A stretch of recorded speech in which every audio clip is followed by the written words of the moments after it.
You say you were born Muslim, and at the point now when you were getting married to your husband, you converted to Christianity. And so there you are, a young woman, your husband has just passed on, and you're left within his family. How did they treat you, and how did life change for you thereafter? Actually, I became a Christian after he passed on.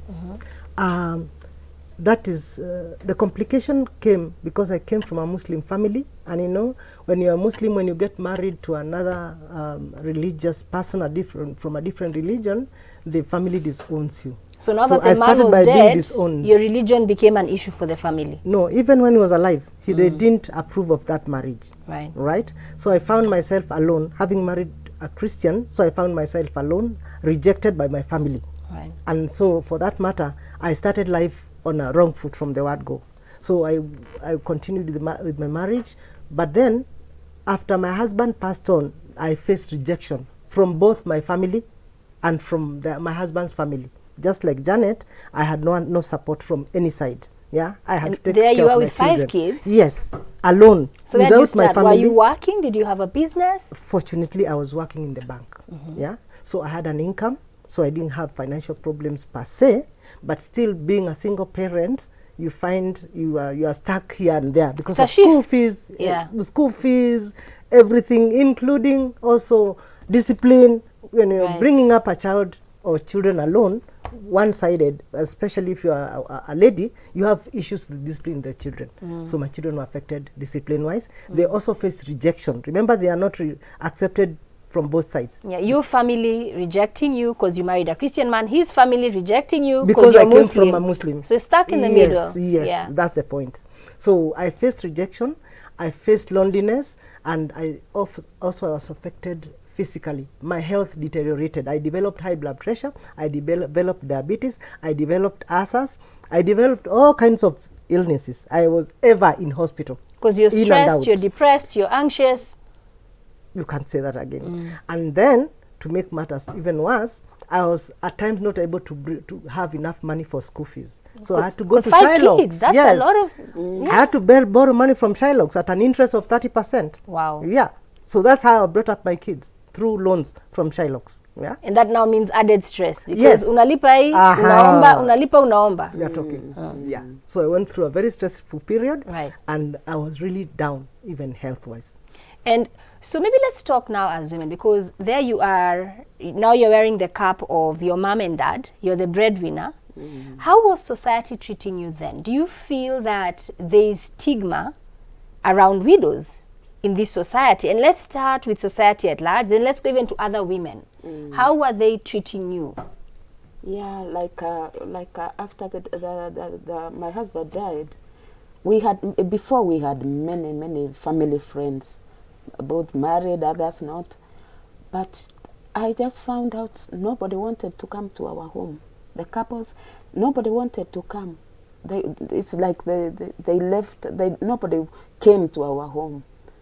I don't know whether... So you found yourself alone? I found myself alone. Perhaps, I don't know whether the wives were fearing, the husband would, I don't know, whatever they were fearing. But they just never came.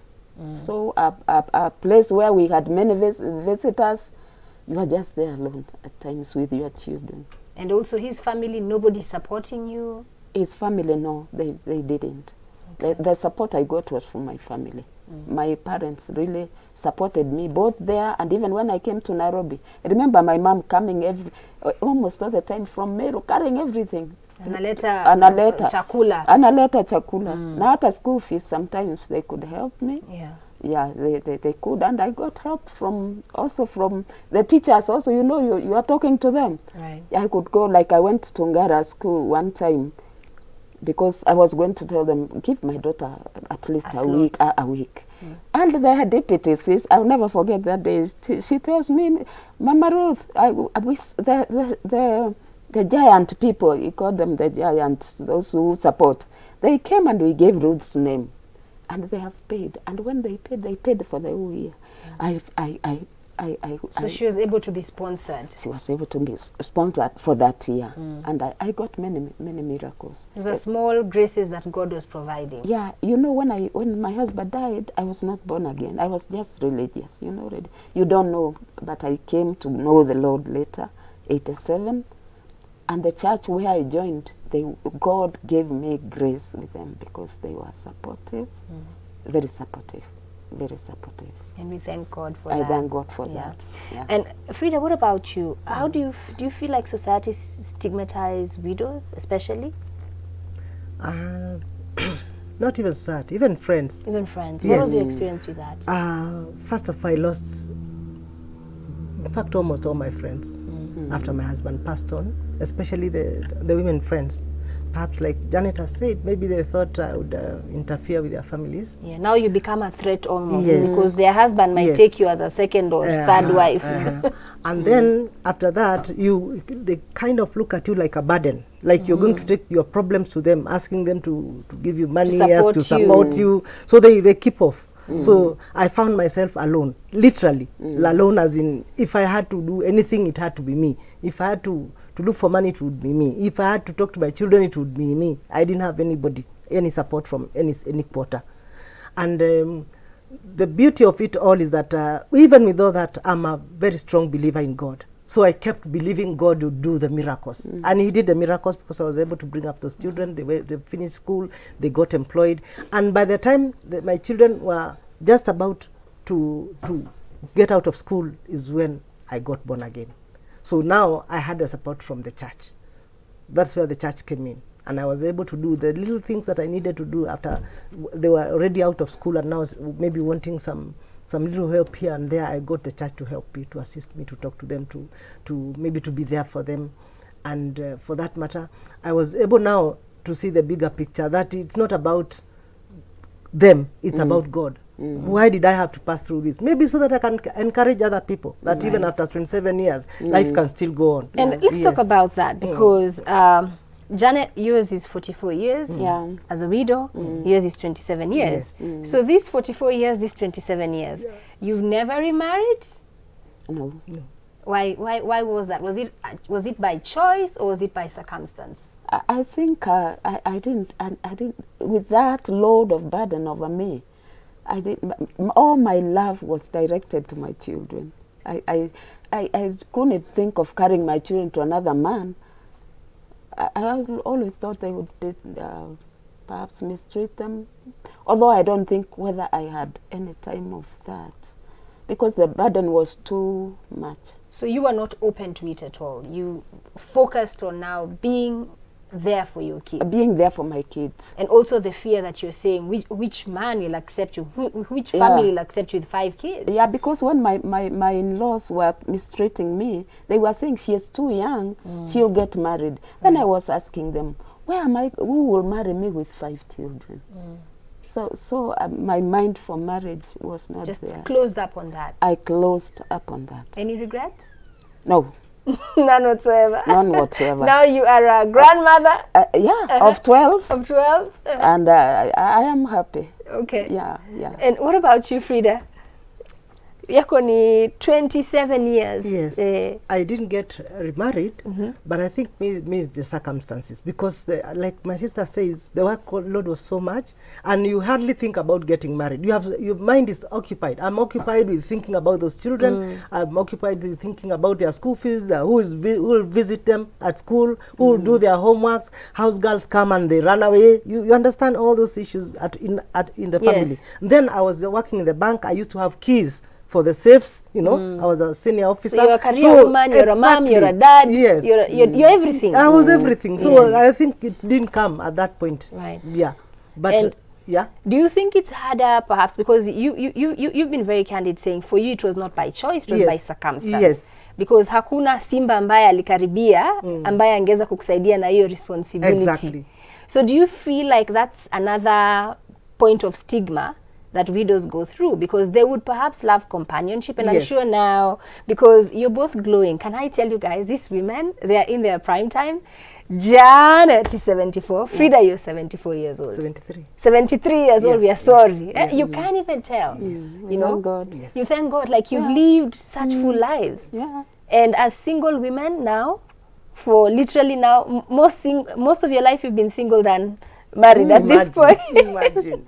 That is it. Yeah. Yes. So what advice would you give any woman who perhaps now is finding herself in widowhood, and like both of you, no support from family, no support from friends, watoto wako pale, what's the one thing you would tell her? Yeah, I think that the first thing is to know that there is God. Yeah, life may be tough, but it won't be forever. Life goes in seasons. You might be in that season that time, but if you keep on believing and you keep on working towards breaking through, it will come. It won't be forever. Yeah, problems will go. Like now, my children were in school. Slowly, it just went. One day at a time. One day at a time. Although it's not very easy. It's not very easy. Sometimes you find that it overwhelms you. Like me, I almost left my children because there was 83. I was in nursery, the hospital for 3 months. At that time, my children are in Dandora with the neighbors. I thank God for the neighbors who were there. You had good people around I you. had good people around me. Yeah, I think it's good also to be in good terms with That's the why people. they say, choose your friends. Yeah, the people who are near you. Because like that time now, my children would be just alone. But after that, God helped me. When I was almost also leaving them, I came back. So the time will come when it will pass away. For sure. Yeah. What about your advice to widows? First of all, widowhood is tough. One grieves a lot, and time does not heal. That's what I would like to tell them. Time does not heal. However, if you focus on God, heals. But even with focusing on God, one needs to go for counseling. Because remember I said I went through a lot of health issues at that time because I was going through depression. I actually got depression. Yeah. So they need to go for counseling. Yeah, see a therapist for them to help them to go through. But also if they can get a program that deals with healing, like the one Backlands Baptist Church runs, it's called Grief Share, where people go through healing sessions where they are able to talk it out, because once you keep everything in your heart, it accumulates and it also puts you down. But if you're able to talk it out, talk your issues out, when it comes out, you're able to get some relief of some sort. Yeah. So I would advise them to also go for not just counseling, but they can also attach them to such programs, Right. the healing programs that can help them move forward. Because remember, when you're grieving, you affect even your families. Even the next person who is next to you, they also get affected by that grief. It's not just sure. about you. It's about everybody who is near you. So it's good to just go forward and see where you can get some counseling, and also that healing sessions, that a place that you can be able to talk it out. Even if you have friends, you can talk to your friends, talk it out, get it out of your heart, and you'll be able to move forward, and you'll be able to live. You know, it's called sure. a new normal. And there you go, you know. Yeah. And one thing about depression usually is repressed feelings, repressed emotions. So find a support group near you, talk about it. That will help you at least to move past it. Well, that's all we have on this part of the show. Don't go too far. We'll be right back after the break.